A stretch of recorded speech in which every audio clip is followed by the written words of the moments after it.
Welcome to my channel guys. ಆಸೆ ಧಾರಾವಾಹಿಯಲ್ಲಿ ಇವತ್ತಿನ ಸಂಚಿಕೆ ಶುಕ್ರವಾರದಲ್ಲಿ ಏನಾಗುತ್ತೆ ಅಂತ ಈ ವಿಡಿಯೋದಲ್ಲಿ ನೋಡ್ಕೊಂಡು ಬರೋಣ. ಇನ್ನೂ ಯಾರನ್ನ ನನ್ನ ಚಾನಲ್ನ ಸಬ್ಸ್ಕ್ರೈಬ್ ಮಾಡ್ದಿರೋ ವಿಡಿಯೋ ನೋಡಿದಿರೋ ಪ್ಲೀಸ್ ಚಾನಲ್ಗೆ ಸಬ್ಸ್ಕ್ರೈಬ್ ಮಾಡಿ, ಪಕ್ಕದಲ್ಲೇ ಕಾಣ್ತಿರೋ ಬೆಲ್ಲೈಕನ್ನ ಕ್ಲಿಕ್ ಮಾಡಿ, ಆದಷ್ಟು ಶೇರ್ ಮಾಡಿ ಗಾಯ್ಸ್. ಪ್ಲೀಸ್ ನಮಗೆ ಸಪೋರ್ಟ್ ಮಾಡಿ, ನಿಮ್ಮ ಸಪೋರ್ಟು ನನಗೆ ತುಂಬ ಮುಖ್ಯ. ಓಕೆ, ಈಗ ಶುರು ಮಾಡೋಣ. ಶುರುವಿನಲ್ಲಿ ರೋಹಿಣಿ ಯೋಚನೆ ಮಾಡ್ಕೊಂಡು ಕೂತಿರ್ತಾಳೆ. ಆಗ ಮನೋಜ್ ಬಂದ್ಬಿಟ್ಟು, ರೋಹಿಣಿ ಯಾಕೆ ಹಿಂಗೆ ಕೂತಿದ್ದೀಯಾ, ಏನಾಯ್ತು, ಏನು ಯೋಚನೆ ಮಾಡ್ತಿದ್ದೆ ಅಂತ ಕೇಳಲ್ಲ. ಮನೋಜ್, ಇಷ್ಟು ದುಡ್ಡು ಹೇಗೆ ವಾಪಸ್ ಬಂತು ಅಂತ ಯೋಚನೆ ಮಾಡ್ತಿದ್ದೀನಿ. ಈಗ ಕಂಪ್ಲೇಂಟ್ ಕೊಟ್ಟರೆ ದುಡ್ಡು ಹುಡ್ಕೋದು ತುಂಬ ಕಷ್ಟ ಅಂಥದ್ರಲ್ಲಿ ಕಂಪ್ಲೇಂಟ್ ಕೊಟ್ಟಿಲ್ಲ, ಏನಿಲ್ಲ, ₹1 ಖಾಲಿ ಆಗ್ದಿರ ಫುಲ್ಲು ದುಡ್ಡು ಬಂದಿದೆಯಲ್ಲ, ಹೆಂಗೆ ಅಂತ ನೋಡ್ತಾ ಇದ್ದೀನಿ ಅಂತ ರೋಹಿಣಿ ಹೇಳ್ತಾರೆ. ಮೀನಾ ಅಲ್ಲಿ ನಿಂತ್ಕೊಂಡು ಕೇಳಿಸ್ಕೊತಾ ಇರ್ತಾಳೆ. ಈಗ ಮನೋಜ್, ಅದೇನೋ ರೋಹಿಣಿ, ಒಟ್ಟಿನಲ್ಲಿ ದುಡ್ಡೆಲ್ಲ ವಾಪಸ್ ಬಂತಲ್ಲ ಬಿಡು, ನಮಗೇನಕ್ಕೆ. ಹಂಗಲ್ಲ ಮನೋಜ್, ಅಲ್ಲ, ದುಡ್ಡು ಕದ್ದಿರೋ ವಾಪಸ್ ಕೊಡೋದಾಗಿದ್ದರೆ ನಮ್ಗೆ ಯಾರ್ಗಾರ ಕೊಡ್ಬೋದಾಗಿತ್ತು, ಮನೆಯವ್ರನ್ನ ಕರ್ತಿ. ಅದನ್ನು ಬಿಟ್ಬಿಟ್ಟು ಅದೇನು ಮನೆಗೆ ತಂದು ಕೊಡೋದಿರ ಸೂರ್ಯನ ಕೈಗೆ ಫುಲ್ಲು ಅಮೌಂಟ್ನು ಕೊಟ್ಟು ₹1 ಖರ್ಚು ಮಾಡ್ಕೊಳ್ದಿರ ಹಿಂಗೆ ಕೊಟ್ಬಿಟ್ರು ಅಂತ ಹೇಳ್ತಾರೆ. ಮನೋಜ್ ಅಂತಾನೆ, ಮೋಸ್ಟ್ಲಿ ಕಳ್ಳ ಬ್ಯಾಂಕಲ್ಲಿ ಇಟ್ಟಿದ್ನೇನೋ ಅಮೌಂಟ್ನ ಅಂತಂದರೆ ಅದಕ್ಕೆ ರೋಹಿಣಿ, ಬ್ಯಾಂಕಲ್ಲೆಲ್ಲ ಮೋಸ್ಟ್ಲಿ ಶೇರ್ ಮಾರ್ಕೆಟಲ್ಲಿ ಇನ್ವೆಸ್ಟ್ ಮಾಡಿದ್ನೇನೋ ಅಂದರೆ ಇರ್ಬೋದು ಅಂತ ಮನೋಜ್ ಹೇಳಿದ್ರೆ, ಏನು ಮನೋಜ್ ನೀವು ನಿಜವಲ್ಲೂ ಡಿಗ್ರಿ ತಗೊಳ್ಳೋ ಕಷ್ಟಪಟ್ಟು ಓದಿ ಸಂಪಾದನೆ ಮಾಡಿದ್ದ ಇಲ್ಲ ಸುಮ್ಮನೆ ಸಂಪಾದನೆ ಮಾಡಿದ್ದ ಅಂತ ರೋಹಿಣಿ, ಇಲ್ಲ ರೋಹಿಣಿ ಕಷ್ಟಪಟ್ಟು ಓದಿ ಸಂಪಾದನೆ ಮಾಡಿರೋದು ಅಂತಾನೆ. ಮತ್ತು ಏನು ಮನೋಜ್ ಬುದ್ಧಿ ಇಲ್ದಿರೋ ಥರ ದಡ್ಡ ಥರ ಹೇಳ್ತಿದ್ದೀರಾ, ಕಳ್ತನ ಮಾಡಿದ್ಮೇಲೆ ಆ ದುಡ್ಡನ್ನ ₹1 ಖರ್ಚು ಮಾಡ್ದೇನೆ ಇಕ್ಕಿಬಿಟ್ಟಿರ್ತಾನ, ಬುದ್ಧಿ ಇಲ್ವಾ, ಹಿಂಗೆ ಹೇಳ್ತಿದ್ದೀರಾ ಅಂತ ಹೇಳ್ತಾನೆ. ಅದಕ್ಕೆ, ಅಯ್ಯೋ ಬಿಡು ರೋಹಿಣಿ, ನಮಗೇನಾಗಬೇಕು, ನಮಗೇನು ಕಳೆದೋಗಿದ್ದ ದುಡ್ಡು ವಾಪಸ್ ಸಿಕ್ತು ಅಷ್ಟೇ, ನಮಗೆ ಕಳ್ಳನ ಕಟ್ಕೊಂಡು ನಮಗೇನಾಗಬೇಕು ಅಂತ ಮನೋಜ್ ಹೇಳಿದ್ರೆ, ಹಂಗಲ್ಲ ಮನೋಜ್, ನಾವು ಈ ಮನೇಲಿ ಇರೋರು ಇನ್ನು ಮುಂದೆ, ಅದನ್ನು ಬಿಟ್ಟು ಏನಾದರೂ ಮುಂದೆ ಪ್ರಾಬ್ಲಮ್ ಆದರೆ ನಮ್ಮೇಲೂ ಬರುತ್ತೆ ಅಂತ ಹೇಳಿದ್ರೆ, ಅದು ಸರಿನೇ, ಮೋಸ್ಟ್ಲಿ ನನಗೇನೋ ಸೂರ್ಯನೇ ಕದ್ದಿರಬೇಕು ಅಂತ ರೋಹಿಣಿ ಹೇಳಿದ್ರೆ, ರೋಹಿಣಿ ಹಾಗೆಲ್ಲ ಏನಿಲ್ಲ ಪಾಪ, ಅವ್ನು ಹಂಗೆಲ್ಲ ಮಾಡಲ್ಲ ಅಂದರೆ, ಏನು ಮನೋಜ್ ಅವ್ನ ಪರವಾಗಿ ಮಾತಾಡ್ತಿದ್ದೀರ ನೀವು ಅಂತ. ಆಗಲ್ಲ ರೋಹಿಣಿ, ಸೂರ್ಯನಿಗೆ ಸ್ವಲ್ಪ ಮುಂಗೋಪ ಇರ್ಬೋದು, ಕೋಪದಲ್ಲಿ ಹೊಡಿಬೋದು, ಸ್ವಲ್ಪ ಬೈಬೋದು ಅಷ್ಟೇ, ಆದರೆ ಅವನಿಗೆ ಕಳ್ತನ ಸುಳ್ಳು ಹೇಳೋದು ಅಂದರೆ ಆಗಲ್ಲ ಅಂತ ಹೇಳಿದ್ರೆ, ಮೇ ಬಿ ಅಂತ ಹೇಳ್ತಾಳೆ. ಆಗ ಅದು ಹಂಗಲ್ಲ ಮನೋಜ್ ಅಂತೇಳಿ, ಹೆಂಗೂ ಇಲ್ಲ ರೋಹಿಣಿ, ಅವನ್ನೆಲ್ಲ ಮಾಡಿರೋದು ಅಂತ ಹೇಳ್ತಾಳೆ. ಮನೋಜ್ ಹೇಳ್ತಾಳೆ, ಅದಕ್ಕೆ ಸರಿ ಅಂತ ಹೇಳ್ಬಿಟ್ಟು ಸುಮ್ಮನೆ ಕೂತಿರ್ತಾರೆ. ಇನ್ನು ಈ ಕಡೆ ಸೂರ್ಯ ಸುಮ್ಮನೆ ರೂಮಲ್ಲಿ ನಿಂತಿರ್ತಾನೆ ಒಬ್ಬನೇ. ಅಲ್ಲಿಗೆ ಮೀನಾ ಬಟ್ಟೆಗಳನ್ನೆಲ್ಲ ಎತ್ಕೊಂಡು ಬಂದು ಮಂಚದ ಮೇಲೆ ಹಾಕ್ಬಿಟ್ಟು ಮಚ್ತಾ ಇರ್ತಾಳೆ. ಆಗ ಸೂರ್ಯ ಬಂದ್ಬಿಟ್ಟು, ಮೀನಾ ಲೇ ಅಂತ ಕರ್ತಾನೆ. ಏನು ಅಂತ ಕೇಳಿದ್ರೆ, ಆಗ ನೀವು ಅಮ್ಮನ ಮನೆಗೆ ಹೋಗಿದ್ದೇನೆ ಅಂತ ಕೇಳಿದ್ರೆ, ಹೋಗಿದ್ದೆ, ಏನು ಇವಾಗ ಅಂತಂದ್ರೆ, ಯಾವ ವಾಂಡಾಳಪ್ಪನ ಕೇಳಿ ಹೋಗಿದ್ದೆ ನೀನು ಅಲ್ಲಿಗೆ ಅಂತ ಸೂರ್ಯ ಕೇಳಿದ್ರೆ, ಯಾರನ್ನ ಯಾಕೆ ಹೋಗಬೇಕು ಅಂತ ಹೇಳಿದ್ರೆ, ಏನು ಹಿಂಗಂತಿದ್ಯಾ, ಇದೇನು ರೆಸಾರ್ಟು ಹೋಟೆಲ್ ಅಂದ್ಕೊಬಿಟ್ಟಿದ್ಯಾ, ಇಷ್ಟ ಬಂದಾಗ ಹೋಗೋಕ್ಕೆ, ಗಂಡ ನಾನು ಒಬ್ಬನಿದ್ದಾನೆ, ನಾನು ಮರ್ತೋಗಿದ್ಯಾ ಅಂದರೆ, ಓಹೋ ಹಾಗಾದರೆ ನೀವು ನನ್ನನ್ನು ಕೇಳಿ ಎಲ್ಲ ಕೆಲಸನೂ ಮಾಡ್ತಿದ್ದೀರಾ ಅಂತ ಹೇಳ್ತಾನೆ. ಅದಕ್ಕೆ ಸೂರ್ಯ, ಹೌದು ಕಣೆ, ನಿನ್ನಿಂದ ಮುಚ್ಚಿಡಬೇಕಾಗಿರೋ ವಿಷಯಗಳ್ನ ಯಾವ್ದು, ನಿನಗೆ ಗೊತ್ತಾಗಬೇಕಾಗಿರೋ ವಿಷಯಗಳ್ನ ಯಾವುದು ಮುಚ್ಚಿಡ್ದಿರೆಲ್ಲ ಹೇಳಿದ್ದೀನಿ ಅಂತ. ಹೌದಾ, ಎಲ್ಲನೂ ಹೇಳ್ಬಿಟ್ಟಿದ್ದೀರಾ ಹಾಗಾದರೆ ಅಂತ ಹೇಳೋಷ್ಟರಲ್ಲಿ, ಆದರೆ ನಿನಗೆ ಗೊತ್ತಾಗಬಾರ್ದು ಅಂತಿರೋ ವಿಷಯನ ನೀನು ಬಾಯಿ ಬಿಟ್ಟು ಕೇಳಿದ್ರು ನಾನು ಹೇಳೋದಿಲ್ಲ, ಬಾಯಿ ಬಿಟ್ಟಲ್ಲ ಬಾಯಿ ಬಡ್ಕೊಂಡ್ರು ನಾನು ಹೇಳೋದಿಲ್ಲ ಅಂತ ಸೂರ್ಯ ಹೇಳ್ತಾನೆ.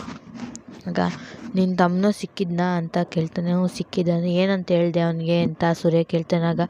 ಹಾಗೆ ಏನೂ ಹೇಳಲಿಲ್ಲ ಅಂತ ಮೀನು ಹೇಳಿದ್ರೆ, ಸುಳ್ಳುಗಳ್ನ ಹೇಳಿದ್ರೆ ಮುಖದ ಮೇಲೆ ಪಕ್ ಅಂತ ಗುದ್ಬಿಡ್ತೀನಿ, ಸರಿಯಾಗಿ ನಿಜ ಹೇಳಿದ್ರೆ ಸರಿ, ನಿಜ ಬೊಗಳೆ ಅಂತ ಕೇಳ್ತಾನೆ. ಆಗ ಏನಿಲ್ಲ, ಕಾಗೆ ಸುಬ್ಬು ಜೊತೆ ಹೋಗ್ಬೇಡ ಕೆಲಸಕ್ಕೆ ಅಂತ ಹೇಳಿದೆ ಅಷ್ಟೇ. ಹೇಳ್ದಾ ನೀನೇ ತಾನೇ ಹೇಳಿದ್ದು, ನಾನೇ ಅಂತ. ಮತ್ತು ನಾನು ನಿನ್ಗೆ ಹೇಳಿ ಕಳಿಸಿದ್ನಿ ಏನಾದರೂ ಅವನ ಜೊತೆ ಕೆಲ್ಸಕ್ಕೆ ಹೋಗ್ಬಿಡ, ಅವ್ನ ಸಹವಾಸ ಬೇಡ ಅಂತ ಹೇಳಿ ಕಳಿಸಿದ್ನ ಅಂತ. ಇಲ್ಲ ಯಾಕೆ ಅಂತ ಕೇಳಿದ್ರು. ಮತ್ತು ಹೆಂಗೆ ನಿನ್ನ ತಮ್ಮ ನನ್ನ ಹತ್ರ ಬಂದ್ಬಿಟ್ಟು ಆರಮೂಗ ಕೋಟೆ ಕಾಣೋನ ಹತ್ರ ಆರಮೂಗನ ಸ್ಟೈಲಲ್ಲಿ ಬಂದ್ಬಿಟ್ಟು, ಬಾವಾ ನನ್ನ ಸಹವಾಸಕ್ಕೆ ಬರಬೇಡ ಹಂಗೆ ಹಿಂಗೆ ಅಂತ ಏನಕ್ಕೆ ಎಗರಾಡಬೇಕಾಗಿತ್ತು ಅಂತ ಕೇಳ್ತಾನೆ. ಅದಕ್ಕೆ, ನೀನು ನಿಮ್ಮ ಹತ್ರ ಬಂದಿದ್ದಕ್ಕೆ ಹೊಡೆದು ಬಿಟ್ರ ನೀವು, ಈಗ ಹೊಡೆದು ಕಳಿಸಿಲ್ಲ, ಇನ್ನೊಂದು ಸಲ ಬಂದು ಯಾರ ಮಗನ ಸ್ಟೈಲಲ್ಲಿ ನಾನು ಕೋಟೆ ನಂದೇ ಅಂತ ಕೇಳಿದ್ರೆ ಅಂದರೆ, ಕೆಂಪೇಗೌಡನ ಸ್ಟೈಲಲ್ಲಿ ಕಪ್ಪಲ್ಲಿ ಕೊಟ್ಟು ಕಳಿಸ್ತೀನಿ ನಾನೇನು, ಇವಾಗ ಕೈ ಮುರಿದು ಕಳಿಸ್ತೀನಿ ಅಷ್ಟೇ, ಆಮೇಲೆ ಕಾಲು ಮುರಿದು ಕುಂಡ್ರಿಸ್ಬಿಡ್ತೀನಿ ಅಂತ ಹೇಳ್ತಾನೆ. ಏನು ನಡೀತಿದೆ ಅಂದರೆ, ಮೀನಾ ನಿನ್ನ ಹತ್ರ ಒಂದು ವಿಷಯ ಹೇಳ್ಬೇಕು ಕಣೆ ಅಂತೇಳಿ. ಏನು ಅಂತ ಕೇಳಿದ್ರೆ, ನೀನು ಇನ್ಮೇಲೆ ನಿಮ್ಮ ತಾಯಿ ಮನೆಗೆ ಹೋಗ್ಬೇಡ ಅಂತ ಹೇಳ್ತಾನೆ. ಅದಕ್ಕೆ ಮೀನಾ ಶಾಕ್ ಆಗಿಬಿಡ್ತಾಳೆ, ಯಾಕೆ ಅಂತ. ಆಗ ನಮ್ಮ ತಾಯಿ ನೋಡಬಾರ್ದು ಮಾತಾಡಬಾರ್ದು ಅಂತ ಏನ್ರಿ ಅರ್ಥ ಅಂದರೆ, ನಾನು ಹೋಗ್ಬೇಡ ಮಾತಾಡಬೇಡ ಅಂತ ಹೇಳ್ತಿಲ್ಲ, ನಿಮ್ಮ ಮನೆಗೆ ಹೋಗ್ಬೇಡ, ಇನ್ನು ಹೊರಗಡೆ ಎಲ್ಲ ಸಿಗ್ತಾರಲ್ಲ ದೇವಸ್ಥಾನದ ಹತ್ರನೋ ಇಲ್ಲ ನೀವು ದಿನ ಹೂ ಕಟ್ತಿರಲ್ಲ ಅಲ್ಲೋ ಎಲ್ಲರೂ ಹೋಗಿ ಮೀಟ್ ಮಾಡ್ಕೋದ್ರೆ ಮನೆಗೆ ಹೋಗ್ಬೇಡ ಅಷ್ಟೇ ಅಂತ. ಯಾಕೆ ನಿನ್ನ ತಮ್ಮ ಸರಿಯಿಲ್ಲ ಹೋಗ್ಬೇಡ ಅಂತ. ಅದೇ ಸರಿಯಿಲ್ಲ ಅಂದರೆ ಏನು ಸರಿಯಿಲ್ಲ ಅಂತನಾದರೂ ಹೇಳಿ, ಅದೆಲ್ಲ ಹೇಳೋಕ್ಕಾಗಲ್ಲ ಕಣೆ ಇವಾಗ, ಸುಮ್ಮನೆ ಹೇಳ್ದಷ್ಟು ಕೇಳು ಅಷ್ಟೇ ಅಂತ ಹೇಳ್ಬಿಟ್ಟು ಸೂರ್ಯ ಅಲ್ಲಿಂದ ಹೊಂಟೋಗ್ತಾನೆ. ಮೀನಾ ಮಂಜುನಿಗೆ ಫೋನ್ ಮಾಡ್ತಾಳೆ, ಎಲ್ಲೋ ಎಲ್ಲಿದೆಯೋ ಅಂತ. ಏನಕ್ಕ ಅಂತ ಮಂಜ ಫೋನ್ ಎತ್ತಿ ಕೇಳ್ತಾನೆ, ನಿಮ್ಮ ಭಾವ ಸಿಕ್ಕಿದ್ರಾ ಅಂತ ಕೇಳಿದ್ರೆ, ಹೌದು ಸಿಕ್ಕಿದ್ದ ಹೇಳು ಅಂತ. ಅದಕ್ಕೆ ಏನಾಯ್ತು ನಿಮ್ಮಿಬ್ಬರು ಮಧ್ಯೆ ಏನು ಹೇಳ್ದೆ ಅವ್ರ ಹತ್ರ ಅಂತ ಹೇಳ್ತಾನೆ. ಏನೂ ಇಲ್ಲ ಅಕ್ಕ ನಿಜ ಬೊಗಳು ಅಂತ. ಓ ಹಾಗಾದರೆ ಬಾಸ್ತು ನಿನ್ನ ಹತ್ರ ಬಂದ್ಬಿಟ್ಟು ಫುಲ್ಲು ಜೋರು ಮಾಡ್ತವ್ರಾ ಅಂತ ಹೇಳ್ತಾನೆ. ಸುಮ್ಮನೆ ಇದ್ದರೆ ಸರಿ ಅಂತ ಹೇಳಕ್ಕ, ಇಲ್ಲ ಅಂದರೆ ಚೆನ್ನಾಗಿರಲ್ಲ ಅಂತ ಹೇಳು ಅಂತ ಹೇಳ್ತಿದ್ರೆ, ಏನೋ ಅದು ಚೆನ್ನಾಗಿರಲ್ಲ, ಏನಿಲ್ಲ ನಿಜ ಹೇಳು ಮಂಜ, ಏನು ಚೆನ್ನಾಗಿರಲ್ಲ ಅಂದರೆ ಅಂತಂದರೆ, ಏನಿಲ್ಲ ಬಿಡಕ್ಕ ಅಂತ ಹೇಳ್ತಾನೆ. ಆಗ ಮಂಜ ಓ ಆಡಲಿ ಇಷ್ಟೆಲ್ಲ ಮೆರೆದಾನೆ. ಆಗ ಎಂಥ ಮಂಜ ಸೂರ್ಯನ ಬಗ್ಗೆ ಏನ ಇವಾಗ ಮಾತಾಡಿದ್ರೆ, ಆಗ ಮೀನಾ ಹೇಳ್ತಾಳೆ, ಲವ್ ಮಂಜ ನಿನಗೆ ಕತ್ಲಲ್ಲಿ ಬಿಸಿಲಲ್ಲಿ ನಡೆಯೋಕ್ಕೆ ಆಗಲ್ಲ ಅಂಥದ್ರಲ್ಲಿ ಸೂರ್ಯನ ಎದುರ್ಕೊಂಡು ಬದುಕ್ತೀನಿ ಅಂತ ಹೇಳ್ತೀಯಲ್ಲೋ ಅಂತ ಹೇಳಿದ್ರೆ, ಓಹೋ ಭಯ ಆಗೋಯ್ತು ಅಂತ ಮಂಜ ಹೇಳ್ತಾನೆ. ಅದಕ್ಕೆ ಅಲ್ಲ ಅಕ್ಕ ನಾನೇನು ಮಾಡಿದೆ ಅಂದ್ಬಿಟ್ಟು ನನಗೆ ಅಂತಿದೀಯ ನೀನು, ನಿನ್ನ ಗಂಡ ಮಾತ್ರ ಒಳ್ಳೆಯವನು, ಬೇರೆಯವರೆಲ್ಲ ಕೆಟ್ಟವರೇನೆ ಅಂತ ಹೇಳಿದ್ರೆ, ಹಂಗಲ್ಲ ಕಣೋ ನೀನು ಅಂತ ಮಾತಾಡಿರೋದಕ್ಕೆ ನಾನು ನಿಮ್ಮ ಮನೆಗೆ ಹೋಗ್ಬಿಡ, ನಿಮ್ಮ ಮನೆಯವ್ರ ಜೊತೆ ಮಾತಾಡ್ಬಿಡ ಅಂತ ಎಲ್ಲ ಹೇಳ್ಕೊಂಡು ಹೊಸ ರೂಲ್ಸ್ಗಳು ಮಾಡ್ತಾಯಿದ್ದಾರೆ ಅಂತ ಹೇಳ್ತಾಳೆ. ಆಗ ಮಂಜ ಓ ಇಷ್ಟೊಂದು ಭಯ ಬಂದ್ಬಿಟ್ಟಿದೆ ಅವನಿಗೆ ಅಂತ ಅಂತಾನೆ. ಏನೋ ಹಂಗಂದ್ರೆ ತಾಕತ್ತಿದ್ದವನು ಮುಂದೆ ಬಂದು ಇದು ಮಾಡಬೇಕು, ಅದನ್ನು ಬಿಟ್ಬಿಟ್ಟು ನಿನ್ನ ಅಡ್ಡ ಇಟ್ಕೊಂಡು ಬ್ಲ್ಯಾಕ್ ಮೇಲ್ ಮಾಡೋದಲ್ಲ ಅಂತ ಏನೋ ಮಾತಾಡ್ತಿದ್ಯಾ ಮಂಜ ನೀನು ಅಂತ. ಏನಿಲ್ಲ ಬಿಡಕ್ಕ ಅಂತ ಹೇಳ್ತಾನೆ. ಅದಕ್ಕೆ ಮಂಜ ಒಂದು ಸಲ ಹೇಳಿದ್ರೆ ಅರ್ಥ ಮಾಡ್ಕೊಳ್ಳೋ, ಏನೋ ನನ್ನ ತಮ್ಮ ಚೆನ್ನಾಗಿ ಬದುಕಲಿ ಅಂತ ಹೇಳ್ತಿದ್ದೀನಿ ಕಣೋ. ಓ ನೀನು ಬ್ಲ್ಯಾಕ್ ಮೇಲ್ ಮಾಡೋ ಥರ ಆಗ್ಬಿಟ್ಟಿಯಾ ಅಂತ ಹೇಳಿದ್ರೆ, ಹಂಗಲ್ಲ ಕಣೋ ಅಂತ ಹೇಳಿದ್ರೆ, ಮುಂದೆ ನನ್ನ ತಮ್ಮ ಚೆನ್ನಾಗಿ ಬದುಕಬೇಕು ಅಂತ ಹೇಳ್ತಿದ್ದೀನಿ ಕಣೋ ಅಂತ ಮೀನೇ ಹೇಳ್ತಾಳೆ. ನಾನು ಚೆನ್ನಾಗೇ ಇರ್ತೀನಿ ಬಿಡಕ್ಕ, ನೀನು ಯಾವಾಗ ನೋಡಬೇಕು ಬಿಡಬೇಕು ಅಂತ ನಂಗೆ ಚೆನ್ನಾಗಿ ಗೊತ್ತು, ನೀನೇನು ಯೋಚನೆ ಮಾಡಬೇಡ, ನಿನಗೇನಕ್ಕ ಪ್ರಾಬ್ಲಮ್ಮು, ನೀನೇನು ಚೆನ್ನಾಗಿದ್ಯಾ, 3 ಹೊತ್ತು ಫುಡ್ಡು ವೆಂಟಿಲೇಷನ್ ಬೆಡ್ಡು. ಆದರೆ ಬಡತನದ ಬೇಗೆಯಲ್ಲಿ ನಾನು ದುಡಿದವರೆ ಬೇಯೋದು ನಮಗೆ ಗೊತ್ತು, ನಮ್ಮ ಕಷ್ಟ, ನಮ್ಮ ಮನೆ ನಾನು ನೋಡ್ಕೋತೀನಿ, ನಿನ್ನ ಪಾಡಿಗೆ ನಿನ್ನ ಗಂಡ ಹೇಳ್ದಂಗೆ ಕೇಳ್ಕೊಂಡು ಇರು ಅಂತ ಹೇಳ್ತಾನೆ. ಮಂಜ ಹಂಗಲ್ಲ ಕಣೋ ಕಿರ್ಚಬೇಡ ಅಕ್ಕ, ಒಂದು ಸಲನೇ ಹೇಳೋದು, ಸರಿ ಅಕ್ಕ ನನಗೆ ಕೆಲಸ ಇದೆ ಇಕ್ಕು ಅಂತ ಹೇಳ್ಬಿಟ್ಟು ಫೋನ್ನ ಇಕ್ಬಿಡ್ತಾನೆ ಮಂಜ. ಇನ್ನು ಈ ಕಡೆ ಶ್ರುತಿ ಮತ್ತು ರವಿ ಫೋನ್ ನೋಡ್ಕೊಂಡು ಕೂತಿರ್ತಾರೆ. ಆಗ ಶ್ರುತಿ ಒಂದು ಕಣ್ಣಲ್ಲಿ ರವಿನ ನೋಡ್ತಾ ಇರ್ತಾಳೆ. ಆದರೂ ರವಿ ಶ್ರುತಿ ಕಡೆ ನೋಡ್ತಾ ಇರಲ್ಲ. ಆಗ ದಿಂಬೆ ಎತ್ತಿದ್ದು ರವಿ ಮೇಲೆ ಬಿಸಾಕ್ತಾಳೆ. ಆಗ ರವಿ ಯಾಕೆ ಶ್ರುತಿ ಏನಾಯಿತು ಅಂತ ಕೇಳಿದ್ರೆ, ನಾನು ನಿನಗೆ ಫೋಟೋಸ್ ಕಳಿಸಿದ್ದೀನಿ ಬೋರ್ತು ನೋಡ್ದ ಅಂತ ಹೇಳ್ತಾಳೆ. ಆಗ ನೋಡಿದೆ, ಮತ್ತು ಏನು ಮಾತಾಡ್ದಿರ ಕೂತಿದ್ದೀನಿ ಅಂದರೆ, ಏನು ಬೋಟ್ಸ್ ಫೋಟೋಸ್ ನೋಡಿದೆ ಚೆನ್ನಾಗಿತ್ತು, ಆದರೆ ನಾವು ಅಲ್ಲಿಗೆ ಹೋಗ್ತಾ ಇಲ್ಲ ಅಂದಲ್ಲಿ. ಅದಕ್ಕೆ ಶ್ರುತಿ ಯಾಕೆ ಹೋಗ್ತಾ ಇಲ್ಲ ಅಂತ ಕೇಳ್ತಾರೆ. ಆಗ ಶ್ರುತಿ ನಾನು ಒಂದು ಸಲ ಹೇಳೋದು ಶ್ರುತಿ, ನನಗೆ ಬೇರೆಯವ್ರ ರಂಗಲ್ಲಿ ಹೋಗೋಕ್ಕೆ ನನಗೆ ಇಷ್ಟ ಇಲ್ಲ, ನನ್ನ ಸ್ವಂತ ಸಂಪಾದನೆಯಲ್ಲಿ ನಾನು ನಿಮ್ಮನಿಗೆ ಕರ್ಕೊಂಡು ಹೋಗ್ತೀನಿ, ಅಲ್ಲಿ ತನಕ ವೆಯ್ಟ್ ಮಾಡೋದಾದರೆ ಇರು ಅಂತ ಹೇಳ್ತಾನೆ. ಅದಕ್ಕೆ ಬೇಡ ಬಿಡು, ನೀನು ಬರಲ್ಲ ತಾನೇ, ನಾನೇ ಹೋಗಿದ್ದು ಬರ್ತೀನಿ ಬಿಡು, ಏನೋ ನಿಮ್ಮನಿಗೆ ಒಬ್ಬಳೇ ಹೋಗ್ತೀನಿ ಅಂದರೆ, ಹೋಗಿದ್ದು ಬರ್ತೀನಿ ಬಿಡು ಅಂತ ಹೇಳ್ತಾಳೆ. ಆಗ ಶ್ರುತಿ ಮತ್ತು ರವಿ ಇಬ್ಬರು ಜಗಳ ಮಾಡ್ತಾರೆ ಅದ್ರ ಬಗ್ಗೆನೇ. ಅದಕ್ಕೆ ನಿನ್ನ ಕೈಲಿ ಏನೂ ಆಗಲ್ಲ, ಹಿಂಗಾದ್ರೆ ನನ್ನ ಪೇರೆಂಟ್ಸ್ ಕೊಟ್ಟಿದ್ದಾರೆ ಅಂದ್ಬಿಡ್ತಾನೆ, ನೀನು ಬೇಡ ಅಂತ. ಹಂಗಲ್ಲ ಶ್ರುತಿ ಅಂತ ಹೇಳಿದ್ರೆ, ಇದೇ ಕೆಲಸ ನಿನ್ನ ಪೇರೆಂಟ್ಸ್ ಮಾಡಿರೋ ಹೋಯ್ತಿರಲ್ಲ, ನಮ್ಮಿಬ್ಬರು ಮಧ್ಯೆ ಬರಬಾರ್ದು ಅನ್ನೋದು ನನ್ನ ಪೇರೆಂಟ್ಸ್ಗೆ ಮಿನಿಮಮ್ ಕಾಮನ್ ಸೆನ್ಸ್ ಇದೆ ಅಂದರೆ, ಹಾಗಾದ್ರೆ ನಮ್ಮ ಅಪ್ಪ ನಮ್ಮಮ್ಮ ಸರಿ ಇಲ್ಲ, ನಮ್ಮ ಅಪ್ಪ ನಮ್ಮಮ್ಮಂಗೆ ಕಾಮನ್ ಸೆನ್ಸ್ ಇಲ್ಲ ಅಂತ ಹೇಳ್ತಿದ್ದೀಯ ಅಂದರೆ, ಶ್ರುತಿ ನನಗೆ ಹಂಗಲ್ಲ ಶ್ರುತಿ ಹೇಳ್ತಿರ್ತೀನಿ, ನಿನ್ಗೆ ಅರ್ಥನೇ ಮಾಡ್ಕೊಳಕ್ಕಾಯ್ತಿಲ್ಲ ಬಿಡು, ಹೆಂಗಾದರೂ ಮಾಡ್ಕೊ ಹೋಗು ಅಂದ್ಬಿಟ್ಟು ರವಿ ಸುಮ್ಮನೆ ಮಲ್ಕೋತಾನೆ. ಆಗ ರವಿಗೆ ಸುಮ್ಮನೆ ಮಲ್ಕೊಂಡ್ಮೇಲೆ ಶ್ರುತಿಗೆ ಅವರಮ್ಮ ಫೋನ್ ಮಾಡ್ತಾರೆ. ಶ್ರುತಿ ಫೋನ್ ಎತ್ಬಿಟ್ಟು, ಇಲ್ಲ ಅಮ್ಮ ನಾವು ಹೋಗ್ತಾ ಇಲ್ಲ, ಅವನೇನು ಅವ್ನ ಸ್ವಂತ ಸಂಪಾದನೆಯಲ್ಲೇ ಹೋಗ್ಬೇಕಂತೆ, ಬೇರೆಯವ್ರ ಹಂಗಿಂದ ಹೋಗೋಕೆ ಅವ್ನಿಗೆ ಇಷ್ಟ ಇಲ್ವಂತೆ ಕಣಮ್ಮ, ಅವ್ನ ಸ್ವಂತ ಸಂಪಾದನೆಲ್ಲ ಅವ್ನು ಕರ್ಕೋಗೋ ತನಕ ನಾನು 50 ವರ್ಷ ಆದರೂ ಕಾಯಬೇಕಂತೆ ವೆಯ್ಟ್ ಮಾಡ್ತೀನಿ ಬಿಡು. ಬೋಟ್ ಗೀಟಲ್ಲೆಲ್ಲ ಎಲ್ಲ ತೆಪ್ಪದಲ್ಲಿ ಹೋಗ್ತೀವಿ ನಾವು ಅಂತ ಹೇಳ್ಬಿಟ್ಟು, ಸರಿ ಅಮ್ಮ ಆಯಿತು ಅಂತ ಹೇಳ್ಬಿಟ್ಟು ಫೋನ್ನ ಕಟ್ ಮಾಡ್ತಾಳೆ. ರವಿ ಇದನ್ನು ಕೇಳಿಸ್ಕೊಂಡಿದ್ಬಿಟ್ಟು, ಏನು ಶ್ರುತಿ ನಿನಗೆ ಪ್ರೈವೇಸಿ ಹೆಂಗಿರಬೇಕು ಅಂತ ಗೊತ್ತಾಗಲ್ವ ಶ್ರುತಿ, ಎಲ್ಲಿ ನಡೆದಿದ್ದೆಲ್ಲ pin to pin T V recorder ಥರ ಒಪ್ಪಿಸ್ತಾ ಇದೆಯಲ್ಲ ಅಂತ ಬೈತಾನೆ. ಅದಕ್ಕೆ ಏನು ಒಪ್ಪಿಸ್ತೆ ರವಿ, ಮತ್ತೇನು ತೆಪ್ಪದಲ್ಲಿ ನಿನಗೆ ನನ್ನ ಮೇಲೆ ಎಷ್ಟು ನಂಬಿಕೆ ಇದೆ ಅಂತ ಗೊತ್ತಾಗ್ತಿದೆ ಶ್ರುತಿ ಅಂತ ಹೇಳಿದ್ರೆ, ನಂಬಿಕೆ ಇರೋದಕ್ಕೆ ಮದುವೆ ಆಗಿದ್ದು ರವಿ ಅಂತ ಹೇಳ್ತಾ ಇರ್ತಾಳೆ ಶ್ರುತಿ. ಆಗ ಮದುವೆ ಆಗಿದೆ ಇವಾಗ ಯಾಕಾದರೂ ಆದ್ನೋ ಅನ್ನಿಸ್ತಾ ಇರಬೇಕಲ್ವ ನಿನಗೆ, ಯಾಕೆ ರವಿ ಏನೇನೋ ಮಾತಾಡ್ತೀಯಾ ಅಂತ ಹೇಳ್ತಾಳೆ. ಅದಕ್ಕೆ ಏನೇನೋ ಮಾತಾಡ್ತಾಳೆ ಶ್ರುತಿ, ನೀನು ಹೇಳ್ದೆ ಮಾತಾಡ್ತಿರೋದು ಸರಿ, ಹೆಂಗಾದರೂ ಮಾಡ್ಕೊ ಹೋಗು, ನನಗೆ ಸುಮ್ಮನೆ ಬೇಜಾರಾಗ್ತಿದೆ ಅಂದ್ಬಿಟ್ಟು ರವಿ ಅಲ್ಲಿಂದ ಬೆಡ್ಶೀಟ್ ದಿಂಬು ಎತ್ಕೊಂಡು ಈಚೆ ಹೋಗ್ತಾನೆ. ಅದಕ್ಕೆಲ್ಲ ನಾನು ಸಂಪಾದನೆ ಮಾಡ್ತಾರೋ ದುಡ್ಡಿಗೆ ಬೆಡ್ ಮೇಲೆ ಮಲ್ಕೊಳ್ಳೋ ಅಷ್ಟು ಯೋಗ್ಯತೆ ನನಗಿಲ್ಲ, ನಾನು ಚಾಪೆ ಮೇಲೆ ಮಡಿಕೊಳ್ಳೋ ಅಷ್ಟೇ ಯೋಗ್ಯತೆ ಇರೋದು ಬಿಡು ಅಂತ ಹೇಳ್ಬಿಟ್ಟು ರವಿ ಅಲ್ಲಿಂದ ಈಚೆ ಬಂದ್ಬಿಡ್ತಾನೆ.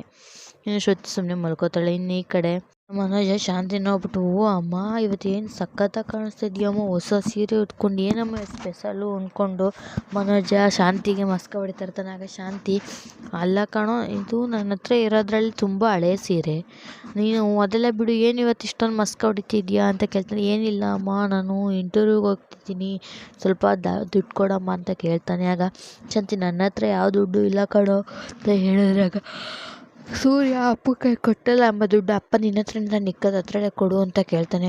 ಆಗ ಸೂರ್ಯ ಕೊಟ್ಟ ಸರಿ ಕಣೋ, ನಿಮ್ಮಪ್ಪ ಎಲ್ಲಿಗೆ ಕೊಂಡ್ರು ಗೊತ್ತಿಲ್ಲ ಕಣೋ, ನನ್ನ ಕೈ ಕೊಡಲಿಲ್ಲ ಈ ಸಲ ಅಂತ ಹೇಳ್ತಾಳೆ.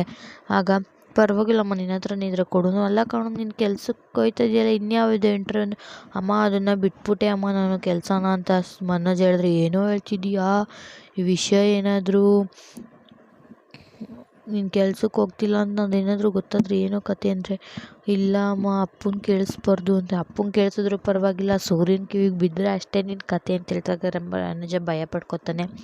ಪಾಪ ರೋಹಿಣಿ ಗೊತ್ತಾದರೆ ಏನೋ ಕತೆ ಪಾಪ ಅಂತಂದ್ರೆ, ಅವಳಿಗೆ ಗೊತ್ತು ಬಿಡಮ್ಮ ಅಂತ ಹೇಳ್ತಾನೆ. ನಂಗೆ ದುಡ್ಡಿದ್ರೆ ಕೊಡಮ್ಮ ಅಂತ, ಇಲ್ಲ ಕಣೋ ನನ್ನ ಹತ್ರ 1 ರೂಪಾಯಿನೂ ಇಲ್ಲ ಕಣೋ, ಎಷ್ಟು ದಿನದಲ್ಲಿ ಬರೀ ನಾನು ನಿನಗೆ ದುಡ್ಡು ಕೊಡೋದೇ ಆಯ್ತಲ್ಲೋ, ಒಂದಿನ ಅಮ್ಮ ನಾನು ದುಡ್ದಿದ್ದೀನಿ ತಗೋ ಅಂತ 1 ರೂಪಾಯಿ ಆದರೂ ಕೊಟ್ಟಿದ್ದೀನೋ ಅಂತ ಕೇಳ್ತಾಳೆ. ಅದಕ್ಕೆ ಅಮ್ಮ ಈ ಸಲ ದೊಡ್ಡ ಇಂಟರ್ವ್ಯೂಗೆ ಹೋಗ್ತಾಯಿದ್ದೀನಿ ಅಮ್ಮ ಅಂತ ಹೇಳ್ತಾನೆ. ಆಗ ಅಲ್ಲ ಕಣೋ, ತಿಂಗಳಲ್ಲಿ 10 ದಿನ ಕೆಲ್ಸಕ್ಕೆ ಹೋಗ್ತೀಯೋ ಇಲ್ವೋ, ಆದರೆ ಇಂಟರ್ವ್ಯೂಗೆ ಮಾತ್ರ 10 ಕಡೆ ಆದರೂ ಹೋಗ್ತೀಯ ಕಣೋ ಅಂತ ಹೇಳಿದ್ರೆ, ಹಂಗಲ್ಲಮ್ಮ ಇದು ದೊಡ್ಡ ಇಂಟರ್ವ್ಯೂ ಅಮ್ಮ, ಮಲ್ಟಿನ್ಯಾಷನಲ್ ಕಂಪ್ನಿ, ಇಂಟರ್ನ್ಯಾಷನಲ್ ಕಂಪ್ನಿ ಇದು, ಇದರಲ್ಲಿ ಕೆಲಸ ಆಗ್ಬಿಟ್ರೆ ನನ್ನ ಲೈಫ್ ಸೆಟ್ಲ್ ಆಗ್ಬಿಡುತ್ತಮ್ಮ, ಅವಾಗ ನಾನೇ ನಿನ್ಗೆ 1 ರೂಪಾಯಿ ಕೊಡ್ತೀನಿ ಬಿಡು ಅಂತ ಹೇಳ್ತಾನೆ.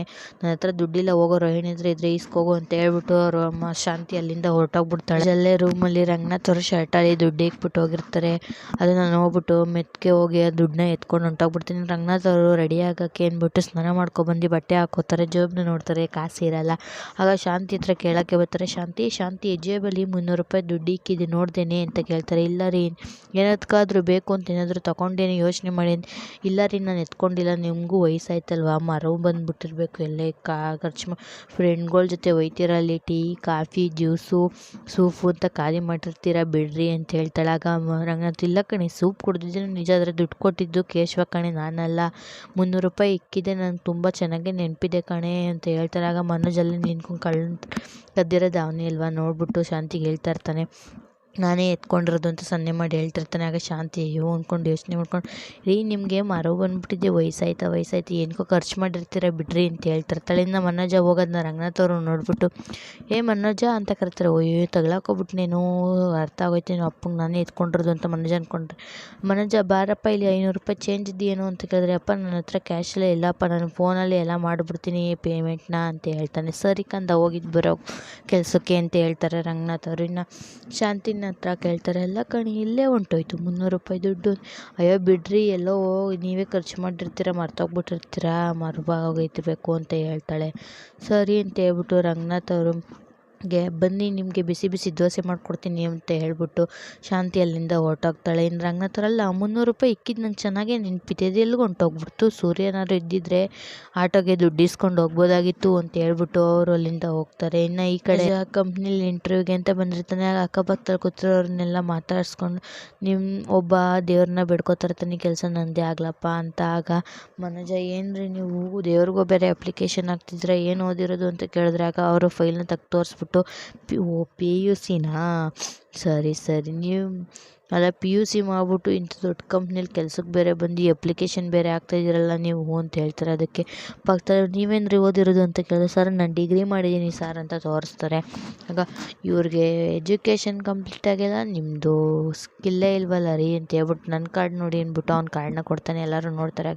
5 ಡಿಗ್ರಿ 3 ಗೋಲ್ಡ್ ಮೆಡಲ್ನು ಮಾಡಿದ್ದೀನಿ ಅಂಥದ್ರಲ್ಲಿ ನೀವು MBA ಮಾಡಿರೋ ಥರ ಡ್ರೆಸ್ ಮಾಡ್ಕೊ ಬೇರೆ ಬಂದಿದ್ರಲ್ಲಿ ನಿಮ್ಗೆ ಯಾರಿಗೂ ಕೆಲಸ ಆಗಲ್ಲ, ಈ ಕೆಲಸ ಪಕ್ಕ ನಂದೇ ಅಂತ ಹೇಳ್ತಾರೆ. ಹಂಗಂದ ತಕ್ಷಣ ಅಲ್ಲಿ ಸುತ್ತಮುತ್ತ ಇದ್ದವರೆಲ್ಲ ಹೊಂಟೋಗ್ಬಿಡ್ತಾರೆ. ಇನ್ನು ಹಬ್ಬ ಕೂತಿರ್ತಾರೆ. ಬಂದ್ಬಿಟ್ಟು ಸರ್ ಕರಿತಿದ್ದಾರೆ ಬನ್ನಿ ಅಂತ ಹೇಳ್ಬಿಟ್ಟು ಒಬ್ಬರು ಬಂದು ಕರೀತಾರೆ. ಇನ್ನೂ ಒಳಗೆ ಇಂಟರ್ವ್ಯೂಗೆ ಅಂತ ಬರ್ತಾರೆ. ಆಗ ಮನೋಜನ್ ಫೈಲ್ನ ನೋಡಿಬಿಟ್ಟು ಅವರಿಬ್ಬರು ನಿಮ್ಮ ರೆಸ್ಯೂಮ್ನ ನೋಡಿಬಿಟ್ಟು ನಮಗೆ ಸಿಕ್ಕಾಪಟ್ಟೆ ಇಷ್ಟ ಆಯಿತು, ಆದರೂ ಕೆಲಸನೇ ಇನ್ನೂ ಸಿಕ್ಕಿಲ್ಲ ಅಂದರೆ ಸರ್ ಹಣೆ ಬರ ಏನು ಮಾಡಲಿ ಸರ್, ನನ್ನ ಯೋಗ್ಯತೆಗೆ ಎಲ್ಲೂ ಕೆಲಸನೇ ಸಿಕ್ಕಿಲ್ಲ ಸರ್, ಇಷ್ಟೆಲ್ಲ ಡಿಗ್ರಿ ಪಡ್ಕೊಂಡಿದ್ರು ಬೇಜಾರಾಗ್ಬಿಡ್ತು ಸರ್ ಅಂತ ಹೇಳ್ತಾ ಇರ್ತಾನೆ. ಅಂದರೆ ಇವತ್ತು ನಿಮ್ಮ ಬಗ್ಗೆ ನಮಗೆ ಗೊತ್ತಾಯ್ತಲ್ಲ, ನಿಮ್ಮ ರೆಸ್ಯೂಮ್ ನೋಡಿದ್ಮೇಲೆ ನಮ್ಮ ಕಂಪ್ನಿ ಬಗ್ಗೆ ಎಲ್ಲ ನಿಮ್ಗೆ ಗೊತ್ತಾ, ನಿಮಗೆ ಒಳ್ಳೆ ಜಾಬ್ ಆಗುತ್ತೆ ಬಿಡಿ ಅಂತ ಹೇಳ್ತಾರೆ. ಆಗ ಹ್ಞೂ ಸರ್ ಗೊತ್ತು, ನಿಮ್ಮದು ಇಂಟರ್ನ್ಯಾಷನಲ್ ಕಂಪ್ನಿ, ನೀವು ಕಂಪ್ನೀಲಿ ಬೇರೆ ಬೇರೆ ಕಡೆ ಎಲ್ಲ ಒಳ್ಳೊಳ್ಳೆಯ ಕಂಪ್ನಿಗಳಿಗೆ ಜಾಯಿನ್ ಮಾಡಿಸ್ತೀರಾ ಅಂತ ಹೇಳ್ತಾರೆ. ಸರಿ ಚೆನ್ನಾಗಿ ತಿಳ್ಕೊಂಡಿದ್ದೀರ, ನನಗೆ ನಿಮ್ಮನ್ನ ಒಳ್ಳೆ ಕಡೆ ಪೋಸ್ಟ್ ಮಾಡ್ತೀವಿ, ಕೆನಡಾದಲ್ಲಿ ಒಂದು ಕಂಪ್ನೀಲಿ ಒಳ್ಳೆ ಪೋಸ್ಟ್ ಇದೆ, ಅಲ್ಲಿಗೆ ಹಾಕ್ತೀವಿ, ನಿಮಗೆ ಪಾಸ್ಪೋರ್ಟ್ ಎಲ್ಲ ಇದೆಯಾ ಅಂತ ಕೇಳ್ತಾನೆ.